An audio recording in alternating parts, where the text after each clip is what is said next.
Guys, India में opportunities और employment दोनों की ही कमी नहीं है, लेकिन फिर भी आज भी इंडियन यूथ एम्प्लॉयमेंट को लेकर सबसे ज्यादा टेंशन में रहता है। यार, ये जॉब क्यों नहीं मिल पा रही? क्या आपने कभी सोचा है?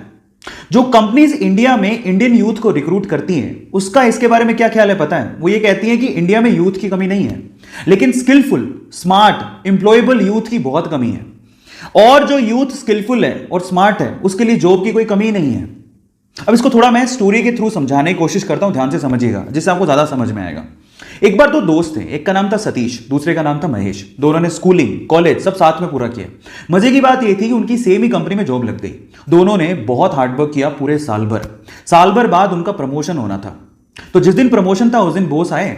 उन्होंने सतीश को प्रमोशन लेटर देते हुए कहा कि सतीश, तुम्हारा प्रमोशन होता है। तब महेश ने पूछा कि सर मेरा? तो बॉस ने कहा कि महेश, आई एम सॉरी, तुम्हें प्रमोशन नहीं मिल पाएगा, इस साल तो कम से कम नहीं मिल पाएगा, वर्क हार्ड। तो ऐसा करके बॉस अपने कैबिन में चले गए। महेश उदास हो गया। महेश सोचने लगा कि सेम स्कूल से किया, सेम कॉलेज से किया, एक साल मैंने भी हार्डवर्क किया है, मेरा प्रमोशन क्यों नहीं हुआ? अब दिमाग में उस टाइम क्या बातें आती है पता है? भाई, यहां तो बटरिंग से प्रमोशन होता है। जरूर सतीश ने बटरिंग की होगी बॉस की, और उसको गुस्सा आ गया। उसने सोचा मैं कल से नहीं आऊंगा। वो बॉस के कैबिन में गया और बॉस को बोलता है कि बॉस, अब मैं कल से तो नहीं आऊंगा, आई एम सो सॉरी। तो बॉस ने कहा कि क्यों नहीं आओगे? तो वो कहता है कि बॉस, मैंने बहुत हार्डवर्क किया पूरे साल भर, लेकिन मेरा प्रमोशन नहीं हुआ। अब मुझे ऐसा फील होता है कि इस कंपनी में सिर्फ बटरिंग करने वालों का ही प्रमोशन होता है। मतलब वो डायरेक्टली सतीश पे ब्लेम लगा रहा था कि सतीश ने बटरिंग की है, लेकिन बॉस तो ये जानता था कि सतीश ने बटरिंग नहीं की है। सतीश ने वाकई में हार्डवर्क किया है, वो स्मार्ट है, महेश से स्मार्ट है। अब इस चीज को प्रूव कैसे करें? बॉस ने लगाया दिमाग, इसलिए तो वो बॉस था, उसने दिमाग लगाया। उसने क्या कहा, महेश एक काम करो, मैं तुम्हें एक टास्क देता हूं, अगर तुमने वो टास्क कर लिया तो मैं तुम्हें सतीश से ज्यादा पैसे दूंगा और प्रमोशन भी दूंगा। महेश ने कहा ठीक है। तो बॉस ने कहा तुम एक काम करो, अभी जाओ बाहर, तो हमारे इलाके में पता करो कि आम कौन बेचता है। महेश गया, आधे घंटे बाद वापस आया और बोलता है कि आम एक्चुअली पूरे इलाके में, हमारे इलाके में थोक के भाव में सिर्फ एक ही आदमी बेचता है। तो फिर बॉस ने कहा महेश एक और काम करो, अब जाके पता करके आओ कि वो कितने कितने रुपए किलो में आम बेचता है। वो गया, वापस आया, वापस आके बोलता है कि वो 50 रुपए किलो में आम बेचता है। अब बॉस ने क्या कहा, महेश मैं सेम चीज अब मैं सतीश से करवाता हूं, तुम ध्यान से देखना। उन्होंने सतीश को बुलाया और सतीश को बोलता है कि सतीश एक काम करो, इस इलाके में जो आम बेचता है उसकी खबर लेके आओ कि कौन कौन आम बेचता है।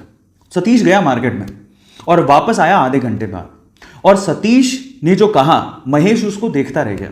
सतीश ने कहा बॉस, यहां पे आम सिर्फ एक ही आदमी बेचता है और वो 50 रुपए किलो बेचता है, लेकिन उसके पास टोटल 60 से 70 किलो आम है और वो एक साथ अगर हम खरीद ले वो 40 रुपए किलो में दे देगा। और अगर हमने 40 रुपए किलो में वो 60 से 70 किलो आम बेच दिए और हमने अगर 50 रुपए किलो में से सेल किया तो हमें बहुत प्रॉफिट होगा। और आगे आने वाले समय में हम लोग आम में भी अपना हाथ आजमा सकते हैं, आम के बिजनेस में भी। अब आप समझिए कि सतीश और महेश में क्या फर्क था। आप समझ पा रहे हैं कि स्मार्टनेस और स्किल का क्या मतलब होता है। आज का यूथ क्या है ना, सिर्फ इस फिलॉसफी में, ज्यादातर यूथ इसी फिलॉसफी में जीता है कि इतने में इतना ही मिलेगा। जब आप ये सोचते हो कि इतने में इतना ही मिलेगा तो प्रमोशन की आस आपने रखी क्यों है? वो बहुत इंपॉर्टेंट है। मैं हमेशा एक बात बोलता हूं, आप जिस भी कंपनी में काम कर रहे हो या आप जो भी करना चाह रहे हो, अगर वो आपको 100 रुपए देती है ना, तो आप 50 रुपए का काम करके मत दो, आप उसको 200 रुपए का काम करके दो। आप उसको अपना आदी बनाओ। जब आप उसको अपना आदी बना लोगे तो आप जिंदगी में प्रमोशन के लिए या एम्प्लॉयमेंट के लिए टेंशन में कभी नहीं रहोगे। तो अब आपको समझ में आया होगा कि एक्चुअल में क्या मीनिंग है, क्यों लोग एम्प्लॉयमेंट को लेके इतना टेंशन में रहते हैं। सो गाइस, मेरी तरफ से मैंने समझाने की कोशिश करी है। ऐसी अमेजिंग स्टोरीज के लिए YouTube पे हमारे चैनल को सब्सक्राइब कर लीजिए। इस स्टोरी को लोगों के साथ शेयर जरूर करिएगा ताकि वो समझें कि यूथ और स्किलफुल यूथ में क्या फर्क है। एक सवाल है, आप किन बातों पर विश्वास करते हैं? सिर्फ सुनी सुनाई बातों पर या अपनी आंखों से देखी गई बातों पर? अब इससे रिलेटेड एक बड़ी मजेदार कहानी है मेरे पास, ध्यान से सुनिएगा। एक बार बादशाह अकबर ने अपने दरबार में दरबारियों से पूछा कि भाई ये बताओ कि सच और झूठ इसमें कितना फर्क होता है। अब दरबारियों को कुछ समझ नहीं आ रहा था कि इसका जवाब क्या दें। तो फिर लास्ट में बादशाह अकबर ने यही सवाल बीरबल से पूछा कि बीरबल तुम बताओ कि सच और झूठ में कितना फर्क होता है। तो बीरबल ने बड़ी समझदारी से जवाब देते हुए कहा कि बादशाह सलामत, सच और झूठ में मात्र 4 उंगल का फर्क होता है। तो बादशाह सलामत मुस्कुराने लगे। अब ये देखते हुए जो दरबारी बीरबल के खिलाफ अकबर के कान भरा करते थे, वो कहते कि ये क्या जवाब हुआ, ये तो सच नहीं है। तो फिर अकबर ने कहा कि तुम गलत प्रूव करके दिखाओ बीरबल को। तो वो चुप हो गए। तो फिर उन्होंने बीरबल को कहा कि तुमने जो भी जवाब दिया उसका स्पष्टीकरण दो, ढंग से बताओ। तो बीरबल ने क्या कहा पता है? बीरबल ने कहा कि बादशाह सलामत, अधिकतर जो हम कानों से सुनते हैं वो झूठ होता है, और जो आंखों से देखते हैं वो सच होता है, और कान और आंख में मात्र 4 उंगल का ही फर्क है। जनरली लोग कानों के बहुत कच्चे होते हैं, वो उन बातों पे विश्वास कर लेते हैं जो सिर्फ वो सुनते हैं।